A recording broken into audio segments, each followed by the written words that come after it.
About this for a statistic. Pennsylvania is one of the worst states in the entire country when it comes to driver safety. This is according to word from a new report released this week. And Advocates for Highway and Auto Safety ranks Pennsylvania among the 9 worst states. That's along with neighboring Ohio and nearby Virginia.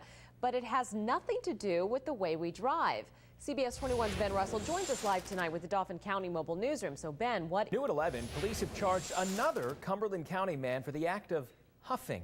Huffing's a problem we told you about in a report just last night here on CBS 21 News. This time around, police say Sean O'Donnell huffed a solvent and passed out at a Hershey Bears game earlier this month. And they say he was with his 10-year-old brother at the time. He's also charged with endangering the welfare of a child. Well, tomorrow morning, the police chief in the city of Harrisburg will officially be sworn in. The ceremony for new chief Pierre Ritter will be in the City Hall atrium at 11 a.m. Earlier this month, Mayor Linda Thompson appointed Ritter to the top position. TAD, which then filed for bankruptcy. Well, he said, "So long, Central PA," just 10 days ago. And tomorrow, Bishop Kevin Rhodes will say hello to his new congregation.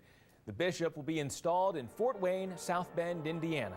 Bishop Rhodes is originally from our area, the Lebanon area, and is the youngest in the country to be named bishop. If you'd like to see Kevin Rhodes, CBS 21 News will be streaming the installation live on our website. The event begins at 2 o'clock tomorrow afternoon. Just go to cbs21.com. New at 11 tonight, the Obama administration will ask for another $33 billion to fund the wars in Iraq and Afghanistan. Well, that's on top of a record request of $708 billion for the Defense Department next year. The administration's budget plan for 2011 is due on February 1st. The president's approval rating has now dropped below 50% for the first time since he took office. According to the latest CBS News poll, when it comes to issues in the U.S., the poll shows that just 6% of those surveyed think that President Obama is doing a good job. 36% approve of the way he's dealing with health care reform. And when it comes to the economy, 41% of the people think the president is doing a good job.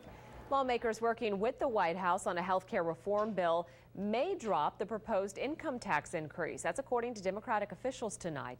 The proposal would increase the income tax on high-wage earners. They're also reconsidering a requirement for large companies to offer health insurance coverage to their employees.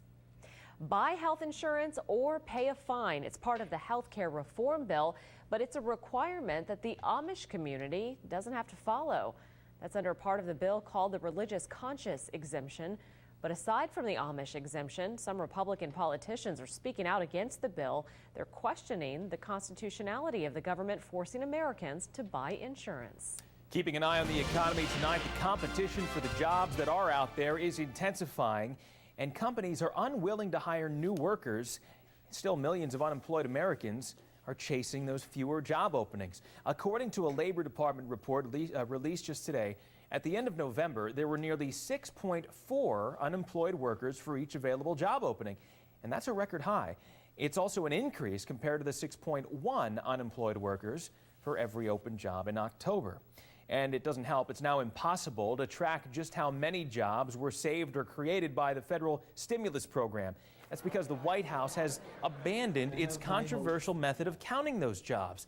Earlier, officials had defended their count of more than 640,000 jobs created or saved by the program, even after many errors were found in that count.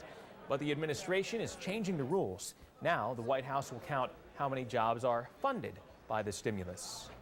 Well, now may be the perfect time to rent. That's according to real estate experts. A real estate forecaster says that right now we are seeing the highest vacancy rates in 30 years for apartments. CBS 21 News spoke to local rental property owners today who say they're in fact seeing a lot of vacancies. Some of the incentives we've seen at local apartment complexes include $50 gift certificates for re-signing a lease, $300 back for referring someone you know, or even a free month's rent. Many of you might see this as a confusing situation. Harley-Davidson, we know, is cutting jobs, but now we're finding out they're recruiting new workers at the very same time. The motorcycle giant says it is the best way to consolidate and save money for the company.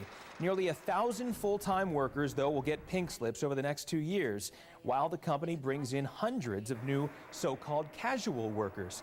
The new employees will be part-time with less pay and no company benefits. No word on when the hiring process is set to start.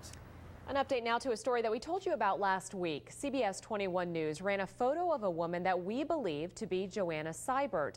She is the woman accused of hitting and killing a police officer while driving in Franklin Township, York County. However, the photo was of another woman who is currently incarcerated in the York County prison. The incorrect photo was emailed to CBS 21 News by a clerk at the prison. Well, we want to apologize for that mistake. A man found guilty of robbing a retired police officer will spend up to 13 years in prison. Last year, Jerome Blanchette robbed former New York Police Lieutenant John Comparero in the bathroom at the Holiday Inn in Swadera Township. Well, about 300 police officers were at the hotel, which even had signs welcoming law enforcement officials to the conference at the time. Blanchette is currently serving jail time for other robbery charges. One of them may be a familiar face. The other is a man on the run since 2008. Take a good look. You could help catch a criminal. CBS 21's Annie McCormick has the story in tonight's Wanted in Central PA. Dauphin County detectives are trying. News Weekly. Head to our website, cbs21.com. A catastrophic earthquake tonight levels parts of Haiti. Coming up next on CBS 21 News at 11, the damage left behind in the poorest nation in the Western Hemisphere. And the controversial Prop 8 is on trial in California. The latest there still ahead. Tom? And can we actually put away those big, heavy winter coats?